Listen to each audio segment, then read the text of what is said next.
This podcast is protected under the laws of the United States and other countries. Unauthorized duplication, distribution, or exhibition may result in civil liability, criminal prosecution, and the wrath of the tall man.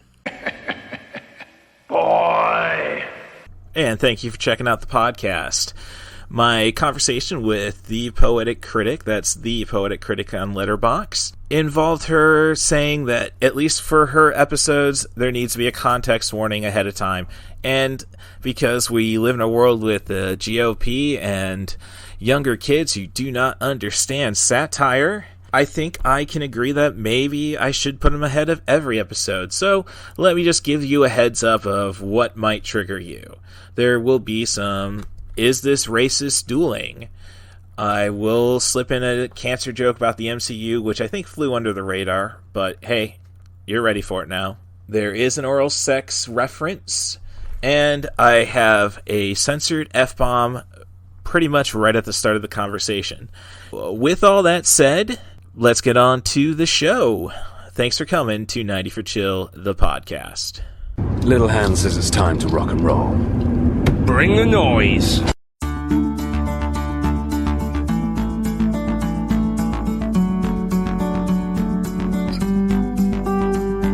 And this is your host, Cool Movies Darth is the handle that I'm always going to try getting over. Thank you, the ID10T, for that support. As always, check out Chris Hardwick's latest interview with Stanley Tucci, just so I can attest that somebody else is using it. But if you're searching for this podcast, Russ Stevens might be easier. Thanks for coming back to it for all my repeat viewers. Thank you very much to the Poetic Critic for helping me fill out some content this week and being just a good sport. Well, I'm still trying to work out my guest situation. Could not get back with the previous guest I was working with, but I do have one lined up tentatively. Aside from that, another returning visitor. If you dug the Henry Rollins episode, the Don Coscarelli episode, and the Event Horizon episode, I think that covers everything. I think you'll be in for a treat this week as we are tentatively looking at another movie I could only find on YouTube, Low. I knew it was on Netflix for a while, so or at least was on better guard than kayfabe. Otherwise, my week was going to be dedicated to Ebertfest, and then you find out it's a $200 all pass, and then, of course, after losing that job at Marine Bank, which I may discuss further details on, it's not like I really had the resources to do that. I did get out to see Ghost World, a movie that I really have not rewatched since I first watched it, and there's a lot of drama behind that story, and I might touch on that. Hope I won't bore you, but I had the choice between a Riverman elimination game or the black and white version of Nightmare Alley, and you know what, I'll just stand by 90 for Chill and all those who appreciate short-ass movies. And I went to the Riverman game and dropped money on a Star Wars-themed hockey jersey for the Rivs. At least I now look like every other loyal fan who took the time to buy one of those gimmick jerseys to show off every Friday and Saturday night. That's where my head's at. Let's get to Ghost World, and then we'll go on to The Poetic Critic. Hey, what do you think you're doing? Shut up that damn noise!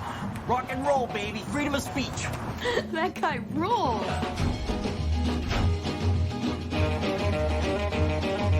I can't believe we made it. We graduated high school. How totally amazing. I can't help but feel I had some small part in how you turned out.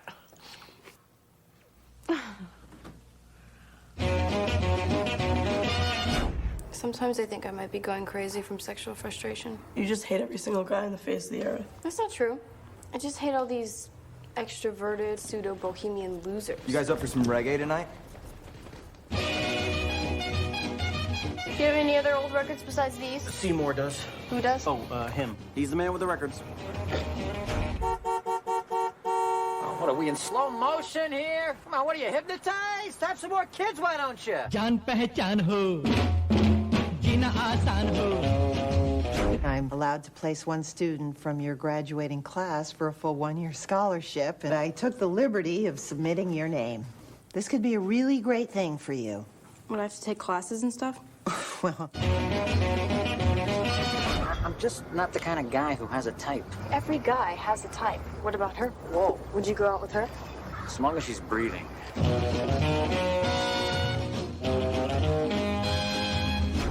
Hey! Hey! You! How many times I tell you? No chef, no service. Get the hell out of my store. What do you think this is, Club Med? It's America, dude. Learn the rules. Loosen up. Feel the music.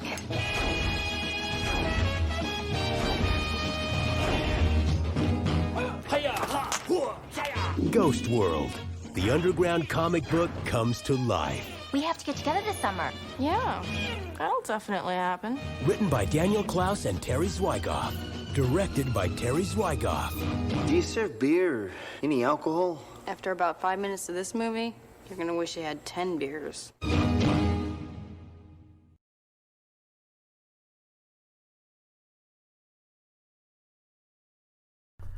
So I've lived down in Champaign for 6 years now. As I'm recording it, it's actually on the 6th anniversary. And I'm kind of ashamed that I had not yet to get to an Ebertfest. So I suppose I couldn't have done year one, but I digress. So if I didn't see Terry Zwigoff being announced for the screening of Ghost World, perhaps it'd been another year without going to Ebertfest, so kind of defeating the purpose of moving to a more liberal area from Peoria. You know, getting to appreciate the finer things, the arts, dare I say. And I was hoping to do more with Ebertfest, as I said earlier, and at least catch all the evening shows, but that's a lot of money still. That would be $60. 60, well, I guess you'd say 78 if you include the weak popcorn at the Virginia Theater. It really makes me miss the art theater.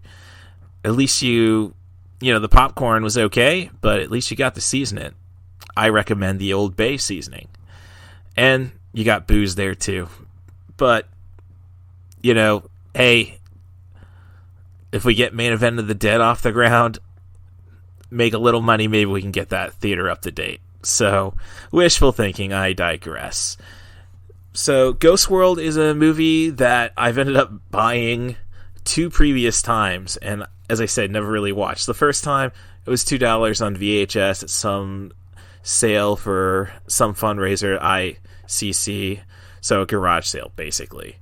Now, I really miss how ICC used to have this guy who just sold movie posters for their whatever, I think it was some kind of ski trip, honestly, for something, but it was a lot of fun, got a lot of great stuff.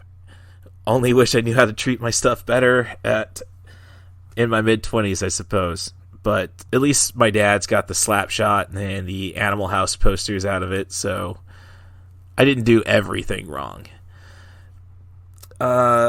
So I bought that was the first time I bought Ghost World. Second time was pretty much once we got the digital. And I guess I could have an excuse, you know, who really wants to dust off the VHS player to watch a movie. So I spent $13 to buy it on iTunes, and that's pretty much the standard price for it. So, and hey, it is a highly recommend, except then there was the Criterion Collection version, so I'm missing out on quite a bit. So there might be a third purchase, especially after sitting through this screening and getting to hear all those insights from Terry Zwigoff and Thora Birch about the movie. So, you know, that was very special, so imagine what the special features were. So it was a fun night, and that's, you know, not including the drinking with some English guy at the Blind Pig on Neal Street and just chilling out with the staff. I guess all the weirdos head out to the bar. Dare I say, the pseudo-bohemians, as the trailer mentioned. Ghost World is a movie that was suggested to me by one of my best friends, Stephanie Smith, just as we were starting to hang out with each other. We're talking 2004, so 18 years ago. And I think what this movie Well, it's a brilliantly written movie. There's no question about that, in my opinion. And unlike, say, Juno, the dialogue's a little more appropriate. I guess it's just when you're trying to throw in a pregnancy story, I guess it's a little too, serious to be making the jokes that they make in Juno. Definitely works better in Young Adult by Jason Reitman. And that's one that could qualify for 90 for Chill, the podcast. So, I guess watching it this time, I got to really appreciate the environments this film had. I definitely did not appreciate the neo-Nazi record shop called Xenophobia. And just the little elements of Enid's room. And it kind of just very much played on relationships I didn't have in high school. So I wasn't the dark, cynical person that I became in my early 20s and my adulthood. And wasn't just being burned out from wrestling or abused by heroin addicts. I don't even get me started on parents. That's for my therapist. And that'll be next month. So, Ghost World is just a movie I needed, I think, because I didn't have that Rebecca, Enid portrayed by Thora Birch, Rebecca by Scarlett Johansson dynamic in my life. And definitely not the mentorship of Steve Buscemi's character, Seymour. I just want to make sure I get all the names there. And I think my friend Stephanie knew I needed this movie, and I think she was just prepping me for the type of friendship we had. Basically, I didn't put up, regardless if I ever expressed it, I just didn't put up with what was expected to be accepted as popular, what's cool, what's hip. I kind of always saw through that, and I feel bad about the punks that I didn't appreciate further. But then again, I think a lot of high school is everybody trying to put on a persona and not really mean it. And your characters, Rebecca, Enid, definitely do mean what they are. And Seymour is definitely somebody who just wants people to realize that it's all superficial, and why do we put up with it? And so that's the dynamics we have. So the story starts with Rebecca and Enid at their high school graduation, for only Enid to find out that she has to take a remedial arts class to get her diploma. So their primary goal to start is to just move out and find their own place. College is, come on, what's the point? And for me, watching this in hindsight, even back 18 years ago, it was very much like, yeah, this is stuff kids need to hear, dare I say. And like, you got to know what you want to do. So it's got a great message. I really think anybody who feels like they're not going to fit in, this movie shows you that there are people who are not going to fit in. And you know what? It's kind of like, let people know, it's kind of bullshit, I guess, is how Enid and Rebecca present themselves. They don't get involved with people. They just, basically, they know everything's superficial and they just shove their nose, stick their nose up at it. They don't insult people directly. That's what they say for themselves. And, just hope people get a clue or catch on that, the girl who is doing her acting classes and getting ready to go to college and feels like she needs to get everybody's attention, be friends with everybody. You don't have to do that. And there's a lot of people who just don't. And I guess when Stephanie found me, I was definitely the Seymour of the Peoria wrestling scene. But, I didn't insult people unless I got real drunk, and by that point it's more fun. I guess a lot of people just appreciate my honesty because they know it's just me being honest, and I'm not trying to be mean to anybody. So, and I think you get that same kind of vibe from all our primary characters in this feature.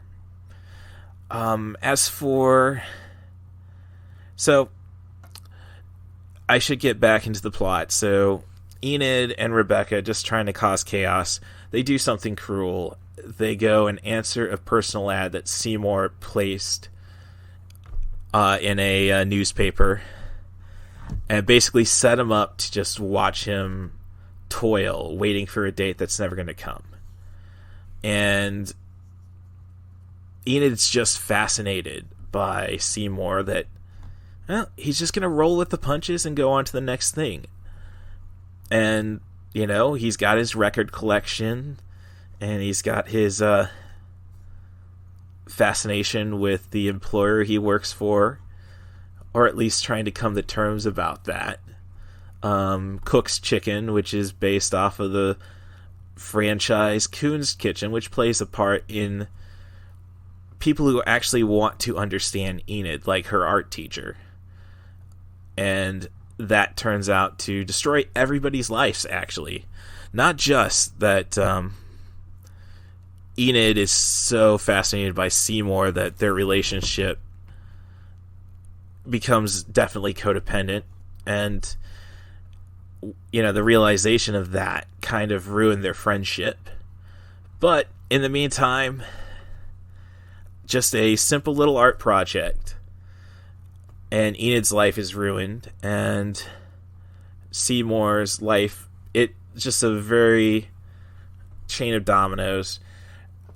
But, outside of this, you get odd characters that Terry Zwigoff and the original writer of the comic book, Daniel Klaus, wanted you to take interest in, like the Satanists or the people in the adult bookstore. There's just a lot of great set pieces, and there's a great relationship. I mean, it's a well-displayed relationship, I should say, between Enid and her father, who's just a quiet guy trying to get by, and truthfully very much like Seymour, just wants to find love. So now I just realized, oh great, we got an electric complex. But I'll digress on that one. And Terry Zwigoff just does a great job of just capturing all the scenery you need to see to really understand the mood, and just letting his actors act. So let's skip to the Q&A of this screening, and Terry Zwigoff, was asked, like, one of the most fascinating scenes to one of the questioners was being, just how beautifully shot and staged the scene of Enid right after graduating, her dad having breakfast, trying to talk her into going to community college, at the very least. And he's doing this as he's prepping and eating a straight-up jelly sandwich for breakfast. And everything just seems so natural. And Terry Zwigoff, just went out there and said it, it's like Woody Allen, just, if you know how to direct actors well, you're going to get just naturalism. And, you know, if you want more controversy, Terry Zwigoff opened the screening with an homage, an honor to honor Gilbert Gottfried, who actually had a documentary about himself, scheduled, and he was supposed to appear. So, we miss you, Gilbert. We never really got to truly appreciate you. And I don't know if he would be appreciated by millennials and Generation Z. And that's kind of sad that we're just going to focus on Iago the parrot. I mean, at least it's a deep Shakespearean-based character. So, what Terry Zwigoff did to open the ceremony was he played a segment from the podcast, from an episode of Gilbert's podcast he was on, where Gilbert Gottfried read a neo-Nazi review of Ghost World. And Terry Zwigoff just knows how to roll with the punches and just appreciated the fact that he was mentioned the same paragraph, same sentence even, as directors like Steven Spielberg. So that's the kind of humor and that's the kind of attitude of Ghost World. You just got to step back and laugh and just... I guess with the end of Ghost World, nothing really falls into place. I had a conversation with one of my coworkers, who Kodiak, a former guest, Kodiak Thompson, mentioned, who introduced him to John Dies at the End.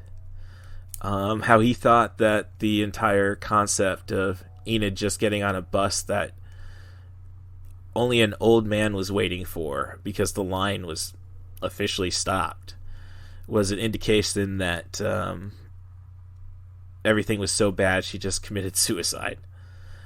I didn't read into that, and they didn't bring it up. If anything, Zwigoff was saying, I was hoping to originally kill Seymour off that way. Hang himself in his mom's basement. Which I think would be a bad choice. That's usually, like, as Kevin Smith was told about Clerks, killing Dante in the end just means you didn't really have an ending. So I'm glad they fleshed out an ending. I definitely recommend reading anything by Daniel Klaus. It's just the humor. And again, it's all about environment, which is brilliantly captured in this feature. So, yeah, I'd say anything by Daniel Klaus is worth a read. And this movie is a great entryway into at least how he presents his worlds. And, you know, it's kind of like, you know, what if, this might be an oversimplification, what if Clerks actually went to places besides the convenience store? I know, they go to the funeral, but we know what happens there. Nothing's shot there. So it's just a great character piece, and you just have great characters to get behind. So Ghost World is definitely something I recommend. I appreciate that the RogerEberts.com helps Champaign Park District put this on every year. And I'm glad that you really, through Ebert's wife, Chaz Hamelsmith, you genuinely get the vibe this is what Roger would want. So if it doesn't have to just be a movie that you love. I think what I got from Ebertfest is, if you want a movie, or if you want to be in the head of Roger Ebert, the greatest film critic,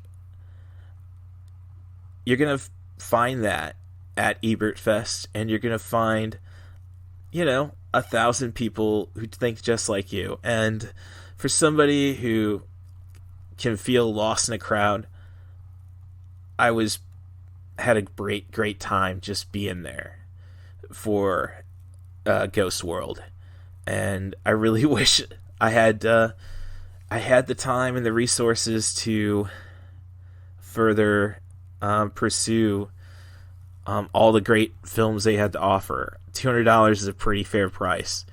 It's just having the time. And with that said, I recently found out when it came to my past job at Marine Bank that I was basically sabotaged by someone who didn't like me, who had found another job, which was just a better fit for her anyhow. She disliked me to the point where she decided to rat me out to management about my blog and that it talks about work.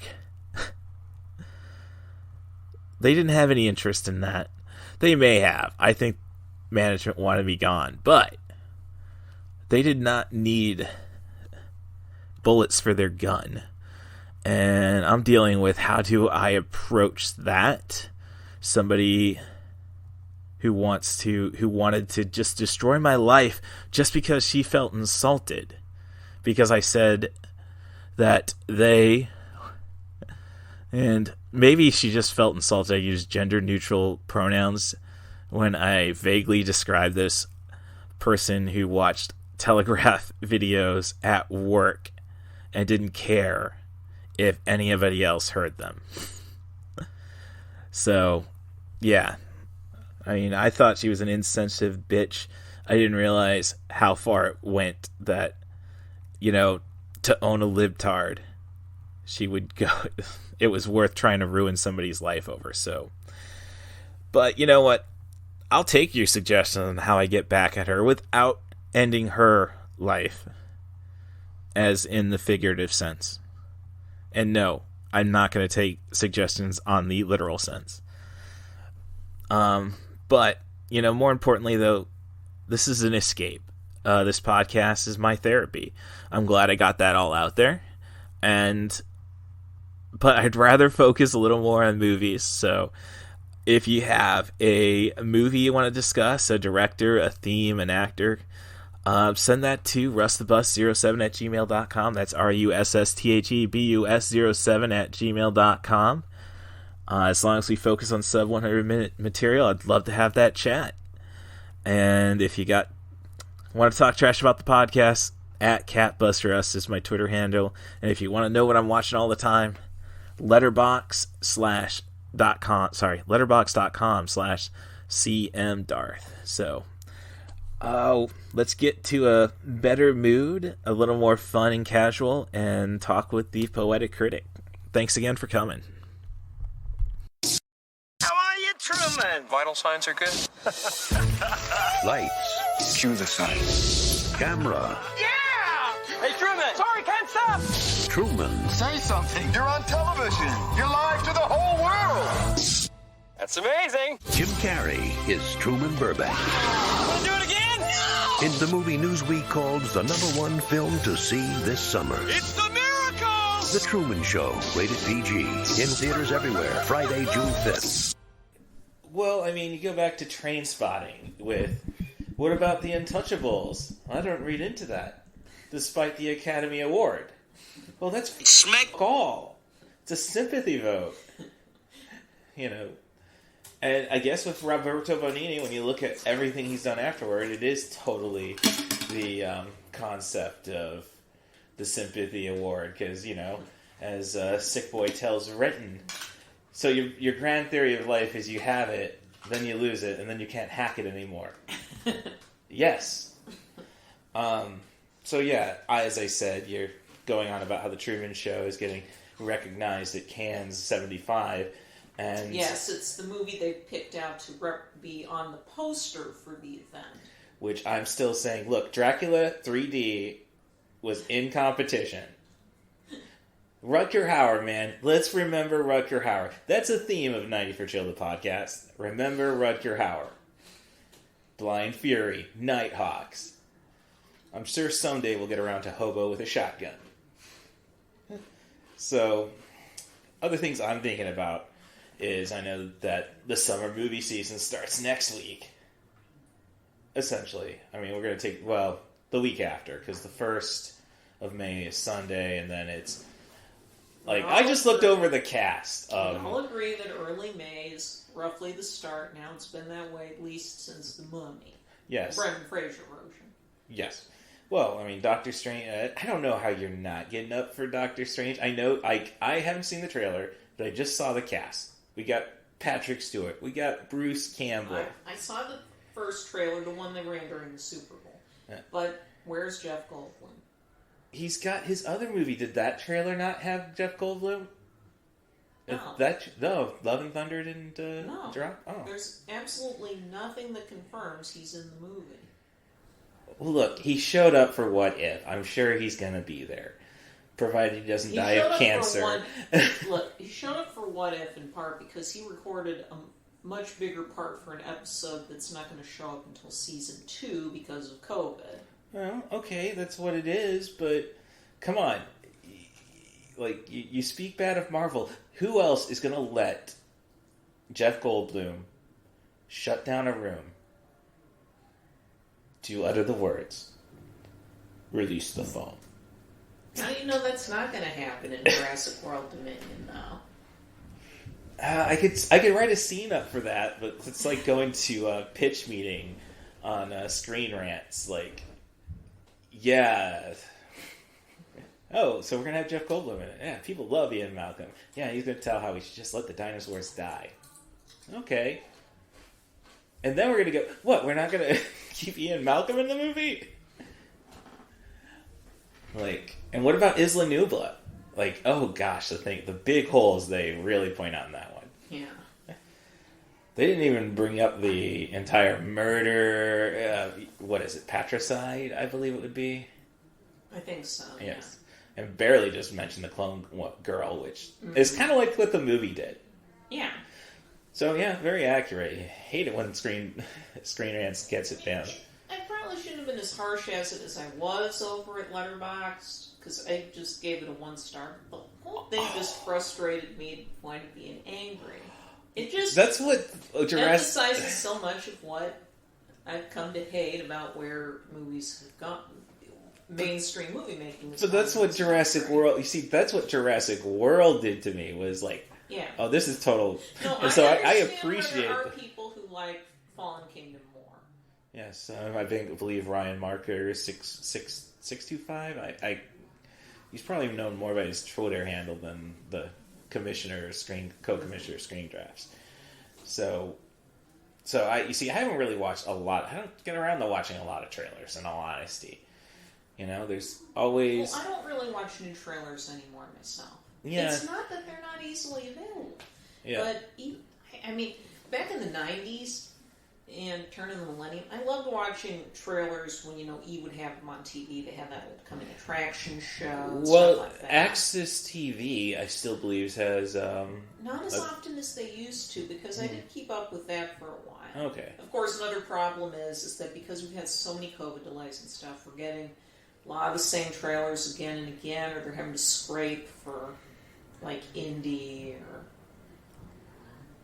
import trailers. Mm-hmm. I mean, one of the jokes that was around Morbius when it came out a few weeks ago is finally we'll not have to put up with that trailer anymore. I didn't totally mind the trailer for Morbius. I do want to see Morbius, which really says something I don't know. I was talking to you about it yesterday. I really need 20 years off from the Marvel Cinematic Universe. It's not my bag. Now, if it was Star Wars, I'm still bitter about, and I'm still blaming the lack of a Star Wars picture for COVID-19. I'm just saying, what's to say I'm not right? That I know it's correlation, not causation. But well, yeah, because you got Rise of Skywalker at the end of 2019. Yes, and I think the fact that we did not make it the biggest movie, I blame the world for COVID. No, this movie isn't very good. Let's go to the wet markets instead. It was horrible, and it may be racist. Not sure. But... Yeah, I'm not sure about the racism. I mean, I think that's still the number one theory. I don't think it was invented in a lab. I don't think it was intentionally released. Because, come on, like, China, that would have really nailed it. They were really had their fingers on the pulse of America if they, I mean, what reasonable person would think of what happened with the pandemic actually happening? So. But that brings me to the entire Florida banning books for CRT. What? So math's hard for white people, but easy for Chinese people. Hence, it's bad for culture. That's at least my approach to why they claim CRT in math. So the Love and Thunder. That's the November release. No, that's later. I thought Love and Thunder was later this summer. Okay, I can't even tell half the time. But it is kind of nice, though, I guess, the Marvel Cinematic Universe, that we're still like going over established characters and from the First War versus trying to create new ones like your Shang-Chi's and your Eternals. Well, not if the stories I've heard that apparently a lot of artists and creatives are not, who worked on the comics that introduced a lot of these characters, are not being properly compensated for their work. Yes, that's been the same way since Siegel got shagged on Superman. Disney has more money than Croesus. They can afford to pay the creatives.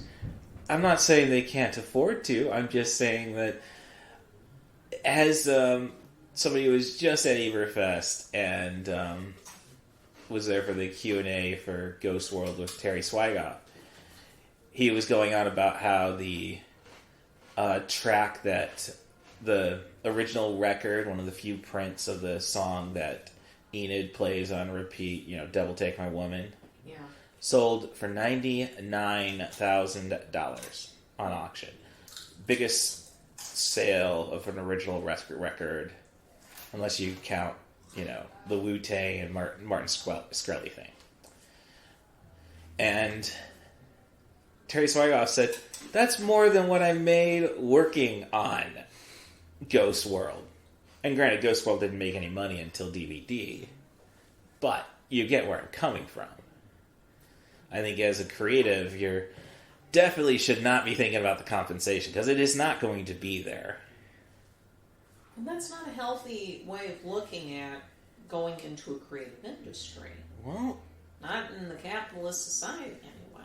Yes, that's why. I mean, if you expect to be watch paid, movies like Stalker and Solaris. Adapted, you have to be willing to fight for what you want. Well, look, I totally acknowledge that. Well, I don't know if I can say that. Not to defend the capitalist system. I mean, I think, universal basic income and all that, but one of the people who created America Ferrara, I think that's the pronunciation, whom we're going to be a character we're going to be seeing in Multiverse Man. Okay, well, America Ferrara, I thought was an actress. Well, that's right. Yeah. I'm confusing the name with America Chavez. Okay, there you go. The character we're going to be seeing. Who's being racist now? But the one of the people behind that creating that character for the comics, because she's a relatively recent character. Mm-hmm. Yes, I can attest to that. But they turned down the offer Disney gave them because they felt it wasn't enough. Well, if you're making I don't know, because and then it comes down to, like, if you're making a living and getting to do what you want to do, I really don't have much sympathy for anybody, like, acting out for the money, I guess. Like, I don't know. I would like to think that if Main Event of the Dead ever got made, send me your Kickstarter ideas to rustthebus07@gmail.com and suggestions on how to get it to a kickstarting stage. I don't know. The point of the matter is, when you create something, you should not be thinking about the compensation. But that's not...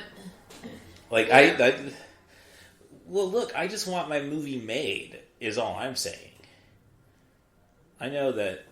But that's a selfish way of looking at it. How's that more selfish than, I want my movie made and I want to be able to live off of it? I think I only want half of that. Might be okay for you.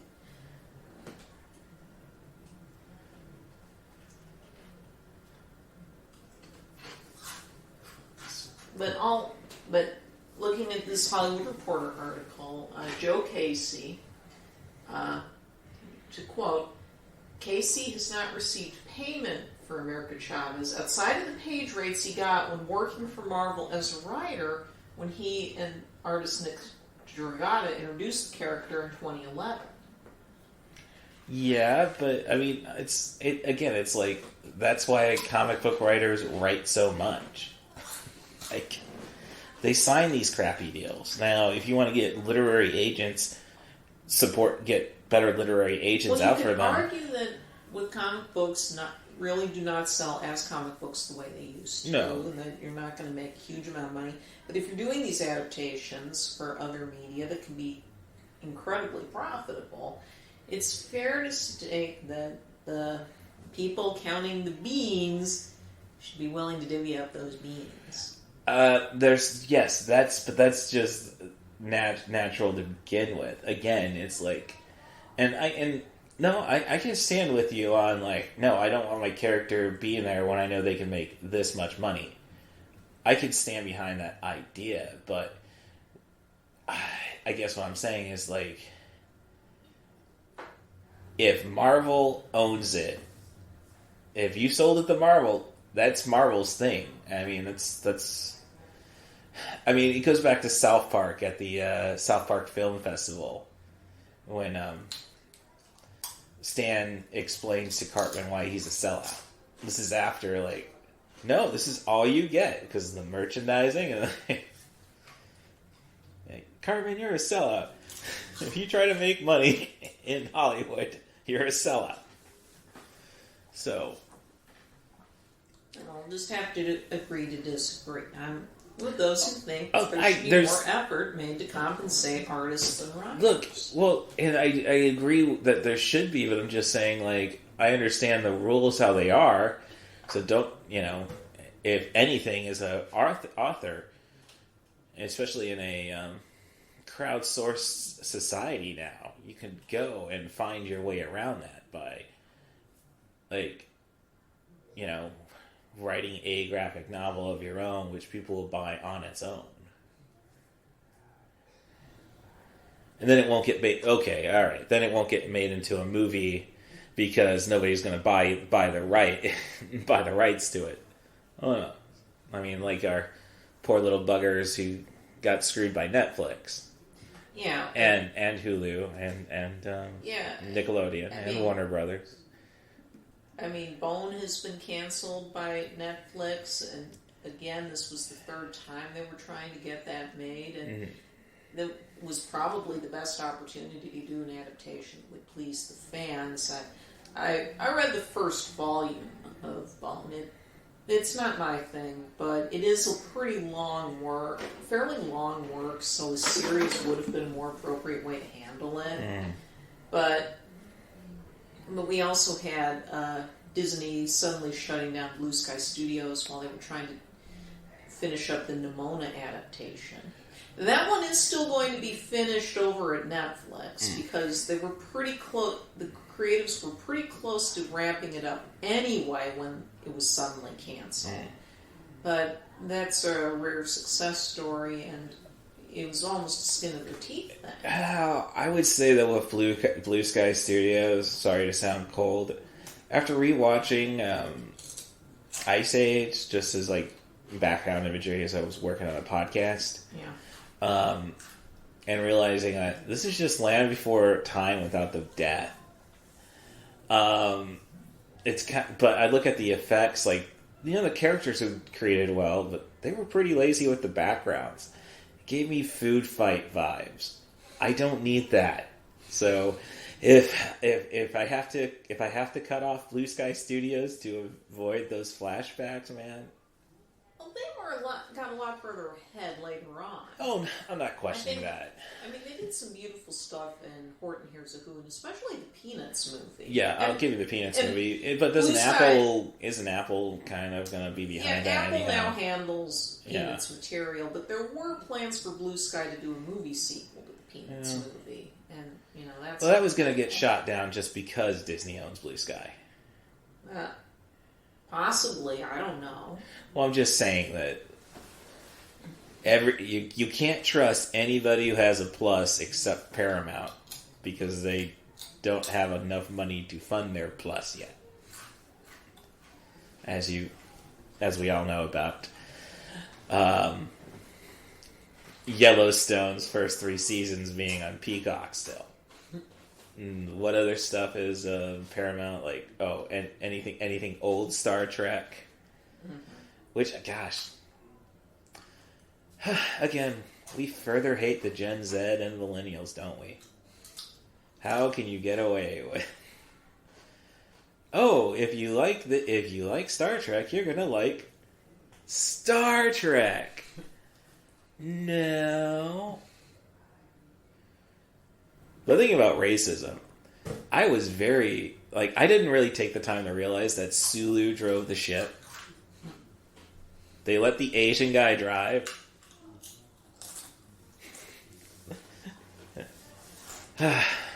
But, I don't know, I'm just primarily just going to do a little bit about my experience at Ghost World, and so we don't have to go long at all, but, so, to keep the mood light, no context songs.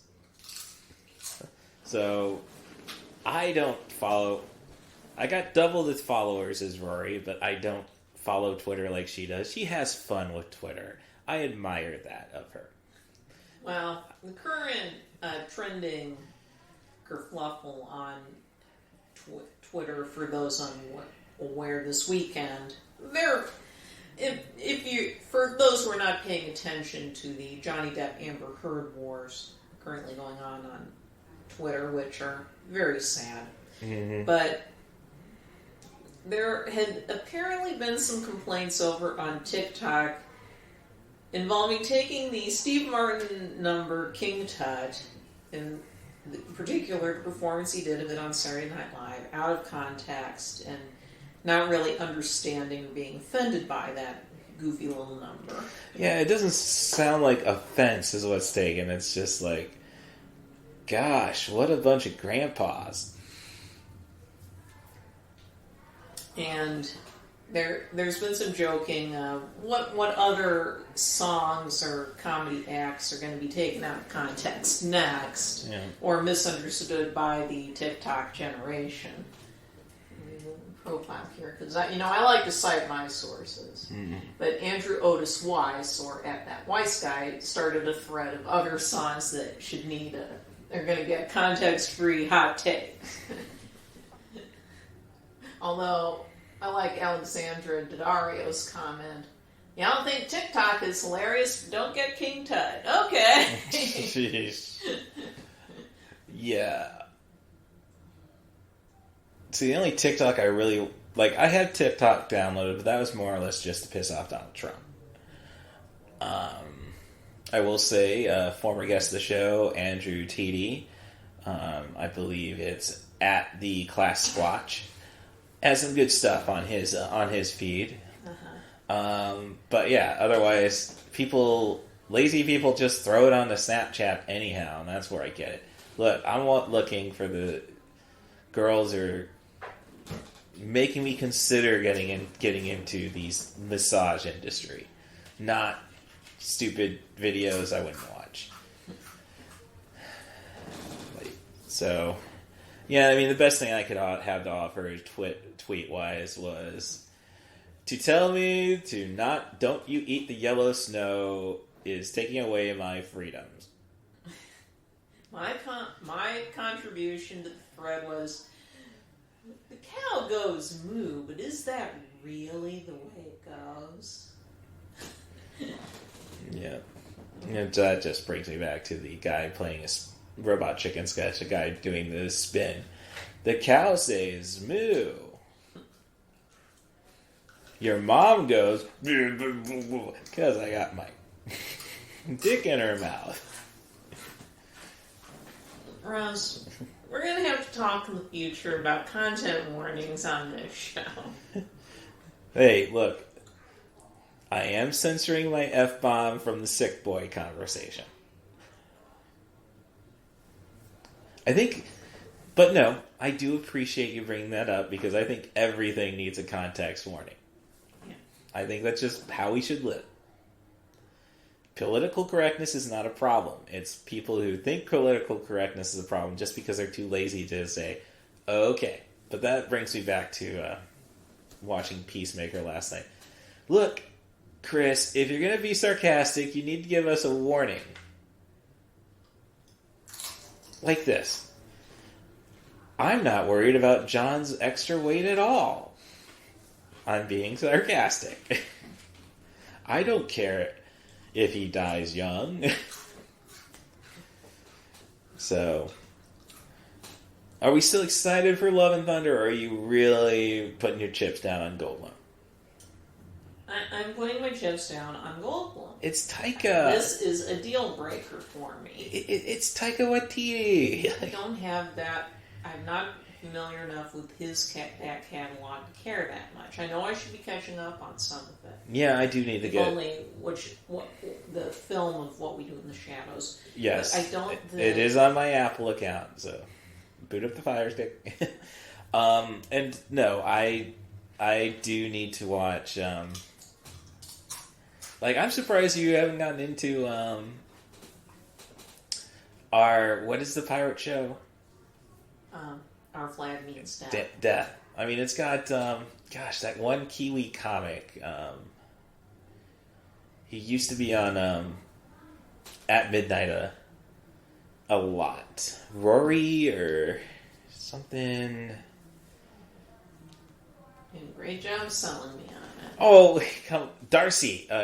Darby something. He would paint. You gotta give me credit. At Midnight was 5 years ago now, which is sad. So our friend Rhys Darby. There you go. You don't recall Rhys Darby? I recall him, but it's not going to be something that's going to drive me to watch another show. I've got a lot of movies to catch up on. Yeah, you might get to the 21st century at some point.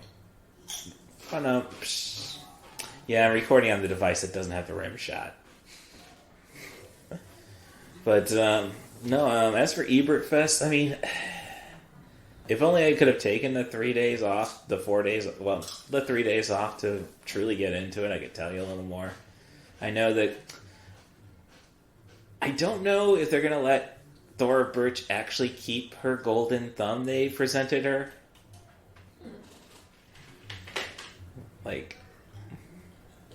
Because after the person asked the question about how brilliant was the scene of Enid's dad making and eating a jelly sandwich, being declared the greatest question Terry Zwigoff has ever received. Look, I usually give a prize out. Give me your email address. Give him the thumb. No, that's mine. But yeah, it's so.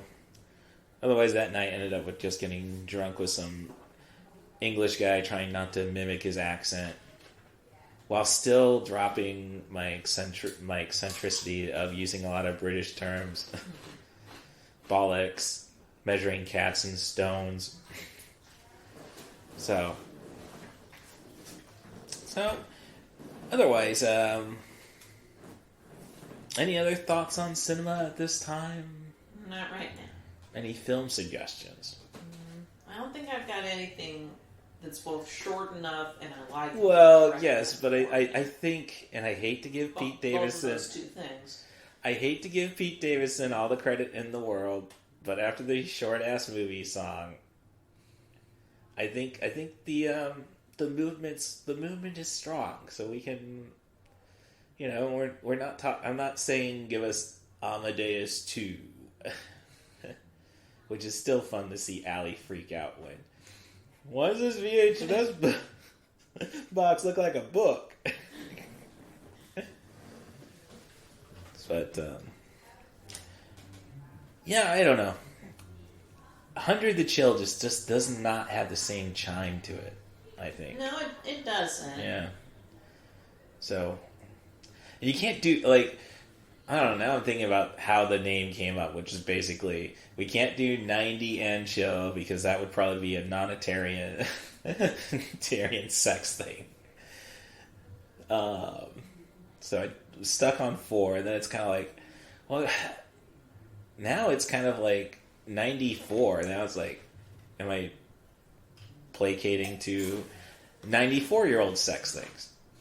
And you can't go 92, because then again.